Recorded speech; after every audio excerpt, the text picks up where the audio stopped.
नमस्कार, मैं हूं प्रभु पटेरिया। मध्य प्रदेश की भारतीय जनता पार्टी ने इस बार बड़ा करिश्माई निर्णय लिया है। 3 केंद्रीय मंत्री, 7 सांसद और एक राष्ट्रीय महासचिव को विधानसभा चुनाव के मैदान में उतारा। इसके साथ ही कयास लगने लगे हैं कि मध्य प्रदेश में दिसंबर में भारतीय जनता पार्टी की यदि सरकार बनती है तो प्रदेश का मुख्यमंत्री कौन होगा।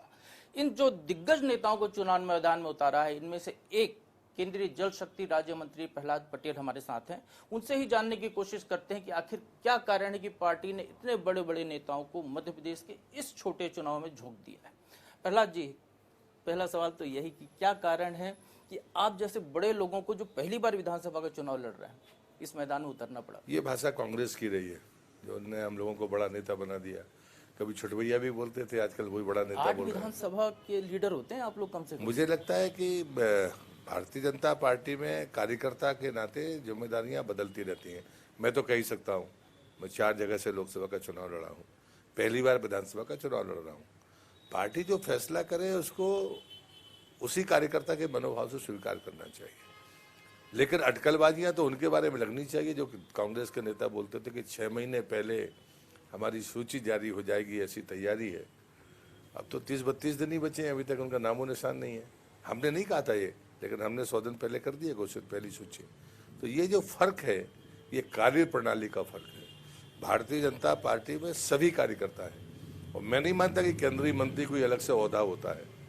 मैं देखता हूं कि हम लोग 86-87 में यही टीम, जो खास करके मंत्री हैं या राष्ट्रीय महामंत्री जो जिक्र आप कर रहे हैं, हम सब युवा मोर्चे में यही एक कमरे में सोते थे। पार्टी ने फैसला किया कि आप सब राज्य की राजनीति में अपना काम करिए, सब वापस आए। युवा मोर्चा के दौर में सब एक कमरे में सोते थे, गाड़ी में घूमते थे, एक जैसा काम करते थे। अब प्रतिद्वंदी से सामने खड़े होकर दिख रहे हैं। मुझे लगता है ऐसा नहीं है, और ये कहीं से भी जो दुविधा कांग्रेस पैदा करना चाहती है, ये दुविधा है, ये भ्रम फैलाने की कोशिश है। मुझे कहीं से कहीं तक नहीं लगता। अभी आपने कहा कि कांग्रेस को सोचना चाहिए, वो आरोप लगा रही है। कांग्रेस में ये होता था कि कई बड़े नेता चुनाव लड़ते थे, कयास लगते थे कि इनमें से कौन मुख्यमंत्री होगा, कई चेहरे मुख्यमंत्री पद के होते थे। भारतीय जनता पार्टी में 2003 से देख रहे हैं, उमा भारती चेहरा थी, 2008 में शिवराज सिंह चेहरा थे, 2013 में शिवराज सिंह चेहरा थे, 2018 में शिवराज सिंह चेहरा थे। इस बार पार्टी ने कोई चेहरा घोषित नहीं किया है, लेकिन आप हैं, प्रहलाद पटेल हैं, नरेंद्र सिंह तोमर हैं, फग्गन सिंह कुलस्ते हैं, और कैलाश विजयवर्गीय हैं, राकेश सिंह, एक पूरी फौज उतार दी है चुनाव मैदान में, जिनमें मुख्यमंत्री का अक्स लोग देख रहे हैं। कौन होगा मुख्यमंत्री? नहीं, मुझे लगता है कि सटकलबाजी में पड़ना ही नहीं चाहिए। हम 5 राज्यों के चुनाव में गए हैं, सामूहिक नेतृत्व के कारण गए। ये पार्टी हर बार फैसला करती है, ऐसा सीक्वेंस नहीं है। बाकी जगह पर जहां पर हमने भी किया है, इस बार 5 राज्यों के चुनाव में ऐसा कोई फैसला नहीं है।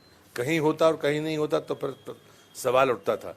जब 5 राज्यों में हमने एक सी नीति तय की है केंद्र ने, तो मुझे लगता है इसमें कोई अटकलबाजी होनी नहीं चाहिए। तो क्या इसे कयास लगता है कि 2024 के चुनाव में भी इसी तर्ज पर जाएंगे, कोई चेहरा नहीं होगा लोकसभा चुनाव के लिए? मुझे लगता है इसका रिलेवेंस ही नहीं है, अभी इस पर कोई विचार करने, इस पर कोई टिप्पणी करने की जरूरत में नहीं। चुनाव दर चुनाव पार्टी अपनी नीतियां बनाती है, ये पिछला अतीत भी है।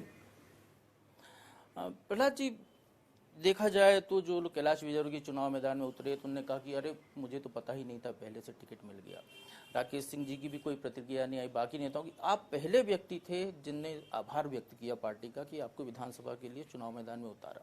तो क्या आप लोगों को पहले से कोई संकेत था कि आपको चुनाव लड़ना है, या अचानक ही आप लोगों को टिकट दे दिया गया? ये आपको बताने की कोई जरूरत नहीं है। मुझे लगता है कि जैसे संदेश बाकी लोगों को मिला है, वो संदेश मुझे भी मिला। अब जनता के प्रतिनिधि है, जनता तक सही बात तो जाए। नहीं, मुझे लगता है ये काम आप लोगों का भी है, थोड़ा जांच पड़ताल करिए कि कैसे होता है। और मुझे लगता है व्यक्तिगत बयानों के मामले में व्यक्तिगत राय हो सकती है, लेकिन कार्यकर्ता के नाते जिम्मेदारी का एहसास सबको है, और उसी जिम्मेदारी को लोग पूरा कर रहे हैं। वही कैलाश जी बढ़िया चुनाव प्रचार कर रहे हैं, बाकी जगह भी प्रचार करने के लिए जाएंगे, कहीं कोई दुविधा नहीं है। वो कह रहे हैं मुझे बड़ी जिम्मेदारी मिलने वाली, इसलिए चुनाव मैदान में उतारा है। ऐसी तमाम की बातें सबकी आ रही हैं।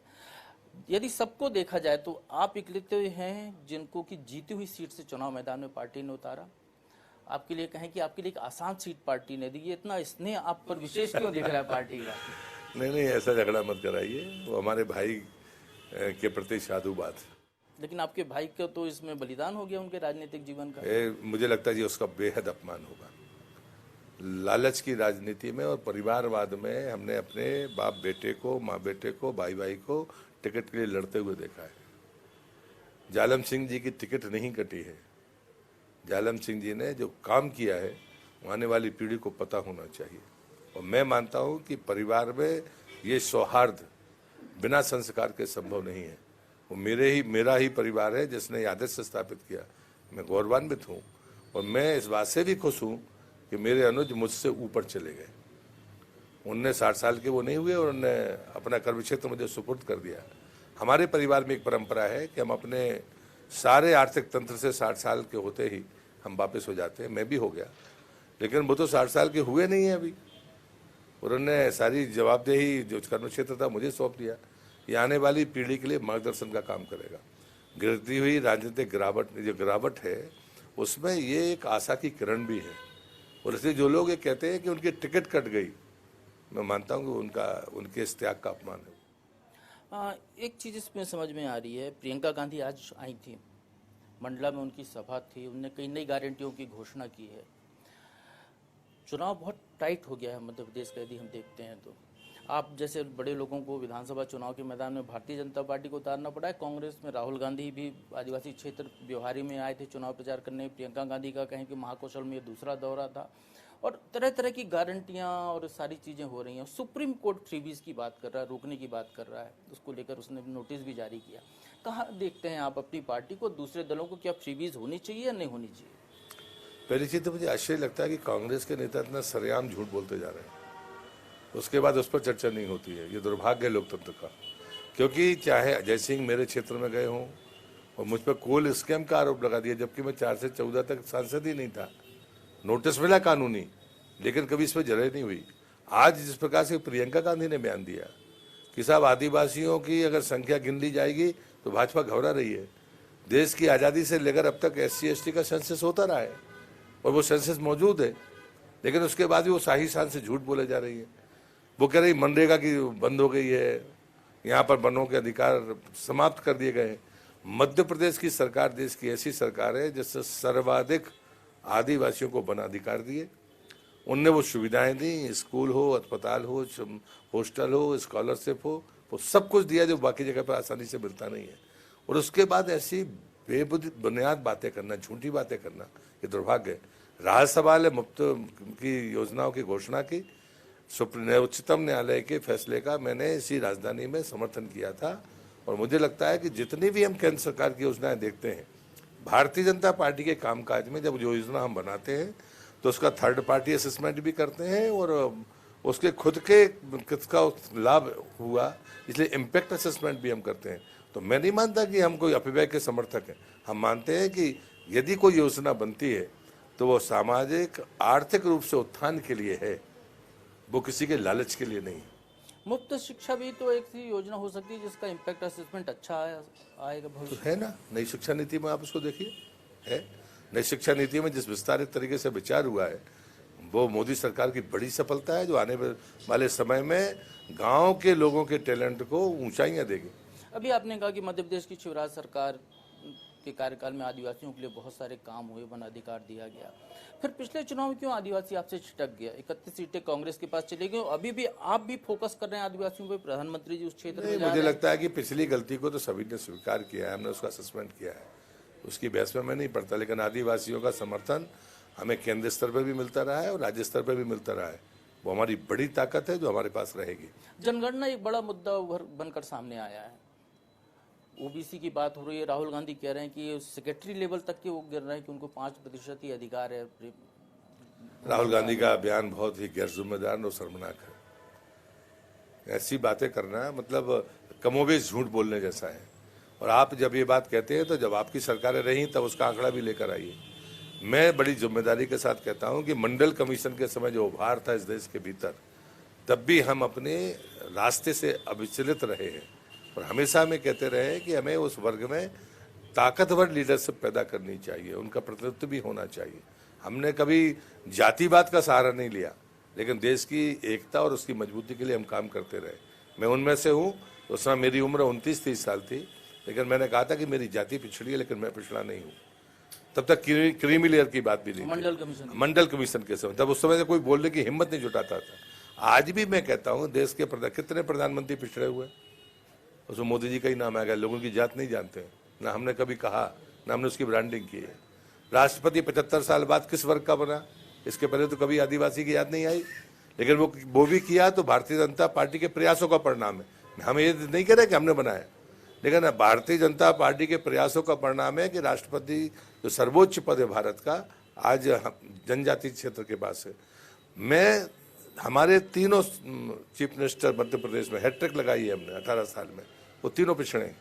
हमारे जो उतने भी विधायक हैं वो 30% से ज़्यादा पिछड़े, पूरे देश में आप आंकड़ा उठा कर दी, रिकॉर्डेड है। निर्वाचन आयोग से भी ले सकते हैं, सरकारी आंकड़ा भी ले सकते हैं। सांसद 27% से ज़्यादा है पिछड़े। हमने तो कभी दावा नहीं किया कि हम पिछड़ों के वोट के लिए करते हैं, लेकिन जो सफलताएं हैं वो बताती हैं। कांग्रेस बता दे अपना आंकड़ा, बाकी पार्टियां बता दें जो पिछड़ों की बातें कर रही हैं। आपने किया कुछ नहीं, और जो पिछड़ा आयोग कमीशन को संवैधानिक दर्जा मिलना चाहिए वो भी मोदी सरकार ने दिया। कांग्रेस उस पर चुप बैठी रही। तो महिलाओं का मामला हो, पिछड़ों का मामला हो या जनजाति क्षेत्र का मामला हो, पहली बार इस देश में उनके लिए अलग से मंत्रालय बनाने का काम अटल बिहारी वाजपेयी ने किया, इनने नहीं किया। अगर हम नॉर्थ ईस्ट में डोनर मिनिस्ट्री की बात करें, रहने वाले लोग जनजाति लोग हैं, डोनर मिनिस्ट्री बनाने वाले अटल बिहारी वाजपेयी। तो मुझे लगता है कि कितनी चीज़ें हम गिना सकते हैं जहाँ पर बोलने वाले लोगों ने नहीं किया, लेकिन भारत के सशक्तिकरण के लिए, उस वर्ग के लिए जो उपेक्षित था या पीछे रह गया, उसके लिए काम करने का काम भारतीय जनता पार्टी ने किया है। लेकिन जातिगत जनगणना का मुद्दा कहीं ना कहीं तो जनता पे असर करता हुआ दिख रहा है। क्या मानते हैं आप? ये नियत की होनी चाहिए या नहीं होनी चाहिए? नियत की खोट। मैं कह रहा हूँ इस नियत पर चर्चा होनी चाहिए। जो कांग्रेस उनके सहयोगी दल कर रहे हैं, उनकी नियत में खोट है, वो देश को कमजोर करना चाहते हैं। तो क्या इंडिया गठबंधन आप पे इतना हावी होता हुआ आपको दिख रहा है कि चुनाव में 23 में मध्य प्रदेश में कुछ असर करेगा या 24 में करेगा इन मुद्दों के साथ? जो बौखलाते हैं वो ताकतवर नहीं होते, इसलिए वो हमारे लिए चुनौती नहीं है।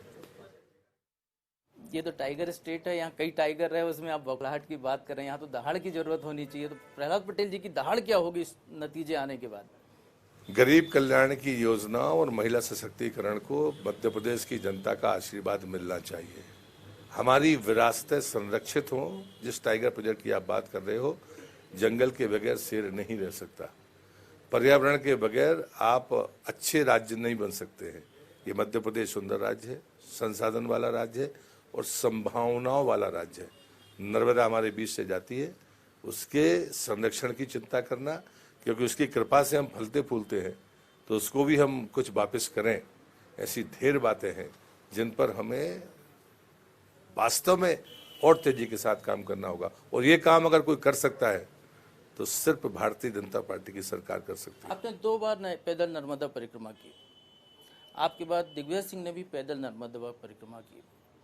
प्रहलाद पटेल जी का जो ये रूप देखते हैं हम, इसमें कहीं ना कहीं नर्मदा मैया का बहुत बड़ा योगदान है। जो भक्ति है, जो संस्कार हैं, वो सारी चीज़। दिग्विजय सिंह जी फिर क्यों नर्मदा परिक्रमा करने के बाद भी ऐसी बातें करते हैं कि वो पीएफआई पर जो मामले होते हैं उसको कहते हैं कि 97% फर्जी हैं? वो कभी बटला हाउस की बात करते हैं, कभी वो जातिगत बात करते हैं, समाज की बात करते हैं, हिंदू धर्म की बात करते हैं। क्यों आखिर? आपने उसको नर्मदा परिक्रमा जोड़ दिया, इसलिए इस प्रश्न का उत्तर मैं नहीं दूंगा। चलिए इससे परे हट के बात करें, दिग्विजय सिंह के सवाल का लिए जो उठा रहे हैं। देखिए, उसका बात समझ लीजिए, मैं हर नर्मदा परिक्रमावासी की लिए सेवक हूँ। उसमें जाति, धर्म, ईर्षा, शत्रुता, मित्रता कोई मायने नहीं रखती, और इसलिए मैं दोनों को जोड़कर अगर कोई देखा जाएगा तो मैं जवाब देने के लिए तैयार इसलिए नहीं। रहा सवाल उनका बयान, अगर वो पीएफआई पर उनकी जो टिप्पणी है मुझे बेहद खराब लगती है, और मैं मानता हूँ कि आतंकवादी घटनाएं हों या उससे जुड़े हुए संगठन जो प्रतिबंधित हैं, उनके बारे में किसी भी प्रकार की रहमी या हमारे बयान से कोई पक्ष मजबूत होता है उनका, इससे ज़्यादा शर्मनाक कुछ हो नहीं सकता। प्रहलाद जी, आपके एक बयान आया था बीच में, आपने कहा था कि मध्य प्रदेश में 2003 का रिजल्ट रिपीट होगा, लेकिन जो अभी तक के जो सर्वे आए हैं, चुनावी सर्वे, वो तो आसपास बता रहे हैं, कांग्रेस को ही ऊपर दिखा रहे हैं। आपको क्या दिखता है, क्या होगा रिजल्ट 2003? अभी भी मैं 2023 में 2003 की अपेक्षा करता हूं, और मैं महसूस भी करता हूं परिणाम वैसे ही आएंगे।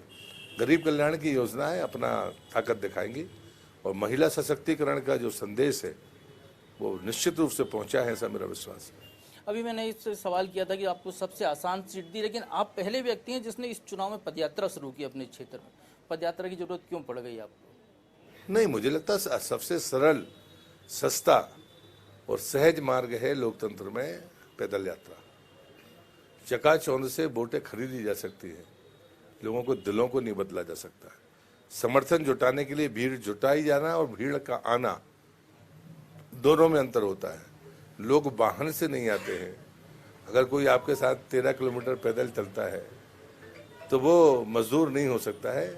ये गलतफहमी लोगों को दूर कर लेनी चाहिए। मैं सदैव मानता हूँ कि हमें जमीन पर खड़े होकर ही अपनी बातें करना चाहिए। मेरे लिए उस दिन गौरव का दिन था। 40 साल पहले मैंने उसी गांव में, तब ना मैं उम्मीदवार था, न वो ये मेरा कार्य क्षेत्र था। ये होशंगाबाद लोकसभा का हिस्सा था और मैं सिवनी लोकसभा में काम कर रहा था। स्वर्गीय नगीन कोचर उम्मीदवार थे। इस गांव में मैंने 40 साल पहले लोकसभा के चुनाव में कमल बनाए थे, क्योंकि वहां पर कमल का चिन्ह नहीं था। और 84 का चुनाव कैसा था ये सबको पता है।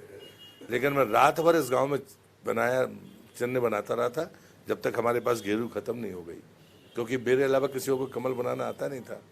तो मुझे लगता है कि 40 साल बाद भी आपकी इतनी लंबी यात्रा के बावजूद भी आप कार्यकर्ता के भाव से हैं, ये खुद के आकलन के लिए भी ठीक है और समाज के लिए भी ठीक है। प्रहलाद जी, अंतिम सवाल, एक जो कि जाति की बात बहुत हो रही है और आप उस वर्ग से आते हैं जिस वर्ग का प्रतिनिधित्व मध्य प्रदेश की एक पूरे बेल्ट में है।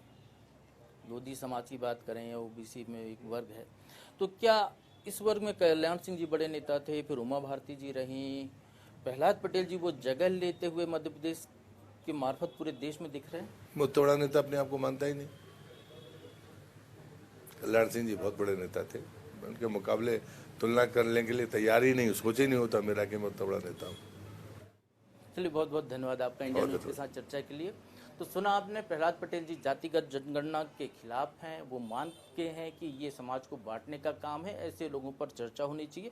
जहां तक मध्य प्रदेश के विधानसभा चुनाव की बात है तो उनका दावा है कि मध्य प्रदेश में इस बार 2003 का रिजल्ट रिपीट होगा।